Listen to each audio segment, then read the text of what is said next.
இந்த வீடியோவில் நம்ம பார்க்க போகிறது நடிகர் சிம்பு அவர்கள் இந்த 10 வருடங்களில் 2015லேருந்து 2025 வரைக்கும் அவர் நடித்த படங்களோட எண்ணிக்கை, அந்த படங்களில் என்னென்ன படங்கள் வெற்றி அடைஞ்சிருக்கு, என்னென்ன படங்கள் தோல்வி அடைஞ்சிருக்கு அப்படிங்கிற அந்த ஒரு பட்டியல் தான். இதில் 2015 வருஷம் ஆகஸ்ட் மாதம் ரிலீஸ் ஆன படம் தான் வாலு. அறிமுக இயக்குனர் விஜய் சந்தர் இயக்கத்தில் சிம்பு நடித்த படம். சிம்புவோட ரொம்ப ரொம்ப லேட்டான பல படங்களில் இதுவும் ஒன்று. இது சிம்புவோட முந்தைய தோல்வி படங்களுக்கு அப்புறம் வந்த படம். அதே சமயத்தில் இந்த படம் ஒரு ஆஹா ஓஹோ அப்படின்னு சொல்கிற அளவுக்கு சூப்பர் டூப்பர் ஹிட்டும் கிடையாது, மோசம்னு சொல்கிற அளவுக்கு தோல்வி படம் கிடையாது. இந்த படம் சிம்புக்கு ஒரு வெற்றி படம் அப்படிங்கிறது தான் உண்மை. ரொம்ப பில்டப்பு, அப்புறம் தேவையில்லாத மற்ற சிம்பு படங்களில் வருகிற அந்த விஷயங்கள்லாம் எதுவுமே இல்லாமல் சிம்புவை கரெக்டாக யூஸ் பண்ணியிருந்தார் அறிமுக இயக்குனர் விஜய் சந்தர். ஸோ இந்த படம் அதனாலேயே ஓரளவு நல்ல வெற்றி படமாச்சு. அடுத்ததாக பார்த்திங்கன்னா இது நம்ம பாண்டிராஜ் இயக்கத்தில் சிம்பு அவர்கள் நடித்த படம்.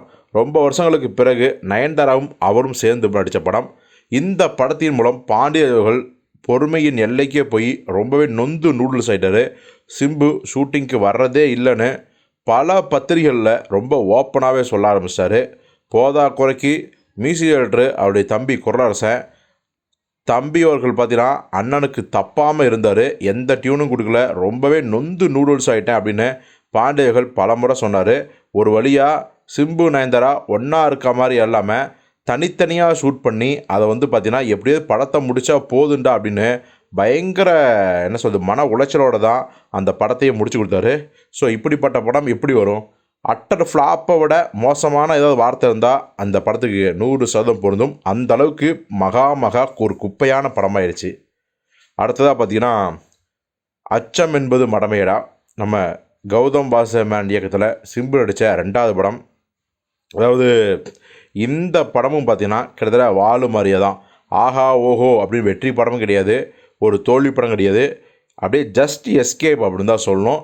குறிப்பாக இந்த படத்துக்கு மிகப்பெரிய ஒரு யூஎஸ்பி அப்படின்னா இசைப்புயல் ஏஆர் ரஹ்மான் தான். அவர் போட்ட அந்த சாங்ஸும் பிஜிஎம் தான் படத்தையே காப்பாற்றிச்சு அப்படின்னு தான் சொல்லணும். அடுத்ததாக பார்த்திங்கன்னா ட்ரிபிள் ஏ, அன்பானவன், அடங்காதவன், அசராதவன். அதாவது நம்ம ஆதிக் ரவிச்சந்திரன், த்ரிஷா எல்லாம் நயன்தாரா அப்படிங்கிற வெற்றி படத்தை கொடுத்ததுக்கப்புறம் சிம்பு கூட ஜாயின் பண்ணார். நம்ம ஏற்கனவே சொன்ன மாதிரி இது நம்ம ஆள் எப்படியோ அதை விட படு ஒரு பெரும் மன உளைச்சலை ஏற்படுத்தினார் சிம்பு அவர்கள்.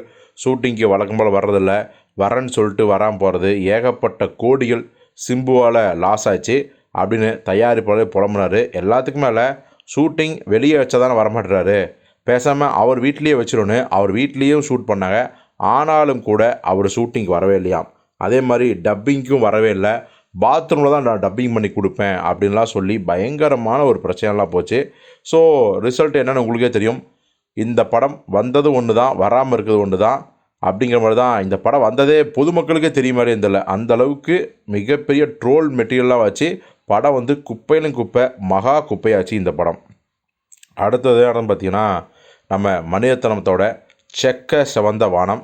உண்மையாலுமே இந்த படம் சிம்புவுக்கும் சிம்பு ரசிகர்களுக்கும் ஒரு பெரிய ஆறுதலாக தான் இருக்கும். ஏன்னா அது என்ன மேஜிக்னே தெரில, மற்ற இயக்குநர்களோட படங்களுக்கு கரெக்டாக ஷூட்டிங் வராத சிம்புவர்கள் மணிரத்னம் படம் அப்படின்னு சொன்ன உடனே பார்த்திங்கன்னா ஒரு நாள் ஒரு நிமிஷம் கூட லேட்டாக போகாமல் கரெக்டாக டைமில் போய் அவ்வளோ ஒத்துழைப்பு கொடுத்துருக்காரு. உண்மையிலே மணிரத்னம் பார்த்திங்கன்னா சிம்புவுக்கு தொடர்ந்து கெட்ட பேர்கள் வர்றதை அவர் தவிர்க்க விரும்பினார். ஸோ இந்த படத்தில் சிம்புவும் நடிக்கணுன்ட்டு சிம்புக்கு பார்த்து சீன்ஸ்லாம் வச்சுருப்பார். ஸோ இந்த படம் ஒரு மல்டிஸ்டார் படமாக இருந்தாலும் கூட பார்த்திங்கன்னா சிம்புவுக்கு செக்க செவந்த வானம் ஒரு வெற்றி படம் அப்படின்னு தான் சொல்லணும். அடுத்ததாக பார்த்திங்கன்னா மீண்டும் ஒரு தோல்வி படம் சொல்கிறத விட இந்த படமும் வந்ததும் தெரில போனதும் தெரில அப்படியே சொல்லணும். நம்ம சுந்தர் இயக்கத்தில் சிம்பு அடித்த வந்தால் ராஜாவாக தான் வருவேன் அப்படிங்கிற படம். இந்த படம் தெலுங்கில் பவன் கல்யாண் நடித்து மெகா ஹிட்டான அத்தாரண்டி அப்படின்ட்டு ஒரு படம் ஆரம்பிக்கும். அத்தாரண்டி தாரெடின்னு ஒரு மாதிரியான டைட்டில் அது. அந்த படம் சூப்பர் டூப்பர் ஹிட்டு. ஆனால் இங்கே அந்த படம் அட்டர் ஃப்ளாப்பு. அதற்கு காரணம் என்னென்னா அந்த படமே சுந்தர்சி விஷாலை வச்சு எடுத்த ஆம்பளை படத்தோட தழுவல் தான். அதையே ரைட்ஸ் வாங்கி பண்ணால் அப்புறம் எப்படி இருக்கும்? அடுத்ததாக பார்த்திங்கன்னா லாக்டவுன்லாம் முடிஞ்சு சிம்பு வந்து பார்த்திங்கன்னா ரசிகர்களுக்கு ஒரு மிகப்பெரிய ஒரு ஸ்வீட் சர்ப்ரைஸ் கொடுத்தாரு. ஏன்னா சிம்பு மேலே ஏகப்பட்ட குற்றச்சாட்டுகள்லாம் இருந்து சிம்பு ரசிகர்களே சிம்புக்கு வீடியோவில் வந்து கோரிக்கை வைக்க ஆரம்பித்தாங்க. என்ன தலைவா, ப்ரொடியூசர்லாம் சொல்கிறாங்க, டைரக்டர்லாம் சொல்கிறாங்க, அப்போவா நம்புறாங்க, ஆனால் எங்களுக்கே உங்கள் மேலே சந்தேகம் வருது, ஏன் இப்படி இருக்கீங்க, படம் ஒழுங்காக நடிங்க, அட்லீஸ்ட்டு 1 வருஷத்துக்கு ஒரு படம் நடிங்க, இல்லை 2 வருஷத்துக்கு ஒரு படமாக கொடுங்க, அந்த படத்தை வெற்றி படமாக கொடுங்க அப்படின்னு சொல்லி பயங்கரமாக ஃபீல் பண்ணாங்க. எல்லாத்துக்கும் மேலே சிம்பு அவர்கள் படத்துக்கு படம் உடல் எடை கூடி பார்க்குறதுக்கே ரொம்ப வந்து அசிங்கமாக இருந்தார். ஸோ அதுவும் பார்த்திங்கன்னா பயங்கரமாக எல்லோரும் ஹேட்டர்ஸு கேலி பண்ணாங்க. ஸோ இதுக்கெல்லாம் வந்து பார்த்திங்கன்னா சிம்பு அவர்கள் வந்து பதில் கொடுத்தே ஆகணும்னு நினைக்கும் போது தான் லாக்டவுன் இருந்துச்சு. உண்மையாலுமே மனசில் இருக்கிற வலி, என்ன சொல்கிறது, மனசில் இன்னும் என்னென்ன தேவையில்லாத நெகட்டிவான விஷயங்கள் இருக்கோ அது எல்லாத்தையும் ஒரேடியாக தூக்கி தொடச்சி போட்டார் சிம்பு அவர்கள். ஸோ தன்னுடைய அந்த பழிவாங்கும் உணர்ச்சி, காதல் தோல்வி, போட்டி, பொறாமை எதுவுமே நம்ம மனசுலையும் மைண்ட்லேயும் இருக்கக்கூடாதுன்னு நினச்சி அவர் வந்து பார்த்திங்கன்னா முழுக்க முழுக்க உடற்பயிற்சியிலையும் யோகா மற்றும் தியானத்துலேயும் தன்னை ஐக்கியப்படுத்திக்கிட்டாரு. நடுவில் சபரிமலை கூட போயிட்டு வந்தார். ஸோ அப்போ தான் மாநாடு படம் ஆரம்பித்தாங்க. நடுவில் ஈஸ்வரன் படமும் வந்துச்சு.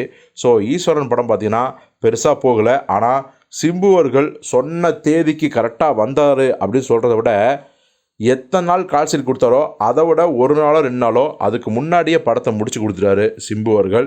ஸோ நிச்சயமாக வந்து ஈஸ்வரன் பெரிய ஹிட் இல்லைனாலும் கூட சிம்பு அவர்கள் பார்த்தீங்கன்னா உடம்பெல்லாம் குடைச்சி திரும்ப வந்ததே வந்து ஒரு மிகப்பெரிய ஒரு என்ன சொல்கிறது ஒரு பாராட்டத்தக்க வேண்டிய, ரசிகர்களுக்கு ஒரு உற்சாகம் கொடுக்கக்கூடிய ஒரு விஷயமா இருந்துச்சு. எல்லாருமே சிம்புவை பாராட்டினாங்க. ஸோ சிம்பு பட்ட கஷ்டத்துக்கு ஒரு பிளாக் பஸ்டர் மிகப்பெரிய வெற்றி படமாக அமைஞ்சது தான் அடுத்த படம். வெங்கட் பிரபு இயக்கத்தில் அவர் நடித்த மாநாடுங்கிற படம். இந்த படம் பார்த்திங்கன்னா ஒரு திறமையான ஒரு நடிகன் தன்னுடைய உழைப்பு, விடாமுயற்சி எல்லாத்தையும் சேர்த்து ஒரு படத்தை செலுத்தினா அந்த படம் எவ்வளோ பெரிய மாபெரும் வெற்றி அடையும் அப்படிங்கிறதுக்கு உதாரணம் தான் இந்த மாநாடு. ஸோ சிம்பு அவர்கள் பார்த்திங்கன்னா இவ்வளவு கெட்ட பேர் வாங்கியிருந்தார், இவ்வளவு தோல்வியில் சந்திச்சிருந்தார், அது எல்லாத்துக்கும் ஒரு மிகப்பெரிய ஒரு முற்றுப்புள்ளி வச்ச படம் தான் இந்த மாநாடு. ஸோ அவருடைய பிளாக் பஸ்டரால் மற்ற ஹீரோக்கள் எல்லாருமே கொஞ்சம் மிரண்டு தான் போனாங்க. அடுத்ததாக பார்த்திங்கன்னா மீண்டும் கௌதம் வாசுதேவன் இயக்கத்தில் நடித்த வெந்து தணிந்தது காடு. இந்த படம் வந்து பார்த்திங்கன்னா கௌதம் சிம்பு காம்பினேஷனில் 3வது படம். ஸோ ஏற்கனவே விண்ணை தாண்டி வரையா வேறு லெவல் பிளாக் பஸ்டர், அச்சம் என்பது மடமேடா ஹிட்டு. வெந்து தணிந்தது காடு பார்த்திங்கன்னா மிகப்பெரிய ஓப்பனிங் இருந்துச்சு.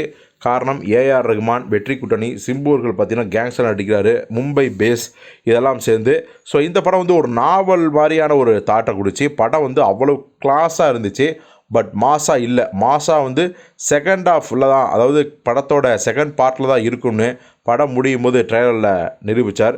ஸோ இந்த படம் வந்து எல்லாருக்கும் பிடித்த படமாக இல்லை. அதே சமயத்தில் இந்த படம் வந்து ஒரு மொக்க படம்னு சொல்ல முடியாது. நீட்டாக ரொம்ப கிறிஸ்பாக ஒரு நாவல் தன்மையோடு இருந்த ஒரு கிளாஸான படம் தான் இந்த வெந்து தணிந்தது காடு படம். ஸோ இந்த படம் சிம்புவோட ஒரு நல்ல படம் அப்படின்னே சொல்லலாம், வெற்றி படம்னே சொல்லலாம். அடுத்ததாக பார்த்திங்கன்னா 10 தலை, சில்லுன்னு ஒரு காதல் கிருஷ்ணாவோட இயக்கத்தில் சிம்பு நடித்த படம். கன்னடத்தில் மஃப்டிங்கிற பேரில் வந்து வேறு லெவலில் ஹிட்டான படம். அங்கே நம்ம சிவானா என்கிற சிவராஜ்குமார் நடித்த கேரக்டரில் தான் சிம்பு அவர்கள் நடித்தார், ஏஜிஆர் அப்படிங்கிற கேரக்டரில். ஸோ இந்த படம் வந்து பார்த்திங்கன்னா எப்போவோ ஆரம்பித்து, அதாவது சிம்பு அவர்கள் குண்டாக இருக்கும்போது ஆரம்பித்து அதுக்கப்புறம் வந்து கொஞ்சம் ஒல்லியாகி லாக்டவுனில் வந்து நடுவில் ஈஸ்வரன் மாநாடெலாம் முடிச்சுட்டு அதுக்கப்புறம் வந்து பார்த்திங்கன்னா வெந்து தணிந்தது காடு படம் நடிச்சுட்டு அதுக்கப்புறம் கடைசியாக மறுபடியும் பண்ண படம் தான் இந்த 10 தலை. ஸோ இது எல்லாமே படம் பார்க்கும்போது தெரியும். 10 தலை வந்து பார்த்திங்கன்னா பெருசாக போகலை அப்படிங்கிறதா உண்மை. படம் ஓரளவு கிறிஸ்பாகவே இருந்துச்சுங்கிறாங்க, ஆனால் வந்து எதிர்பார்த்த வெற்றியை பெறலை அப்படிங்கிறதா உண்மை. இப்போது நடுவில் பார்த்திங்கன்னா சிம்பு அவர்கள் நம்ம வெற்றிமாறன் தயாரித்த நம்ம காக்கா முட்டை மணிகண்டன் இயக்கிய காக்கா முட்டை படத்தில் வந்து ஒரு கேமியோ பண்ணார். அப்புறம் வந்து 90 ml அப்படிங்கிற படத்துலேயே ஒரு கேமியோ பண்ணார். அப்புறம் ஹன்சிகா மோத்வானிக்காக ஒரு படத்தில் கேமியோ பண்ணார், மகா அப்படிங்கிற படத்தில். ஸோ இந்த படத்தில் காக்கா முட்டை மட்டும் பிளாக் பஸ்டர், மற்ற 2 படங்களும் பெருசாக போகலை. இப்போது சிம்புவோட படம் 2025 பார்த்திங்கன்னா நம்ம உலகநாயகன் கமலஹாசனோட சேர்ந்து நடிக்கிற தக் லைஃப் படம் தான், மீண்டும் மணிரத்னம் இயக்கம். ஸோ கண்டிப்பாக இந்த படம் சிம்புவுக்கும் ஒரு மிகப்பெரிய ஒரு கம்பேக்காக இருக்கும் அப்படின்னு நம்ம உறுதியாக நம்பலாம்.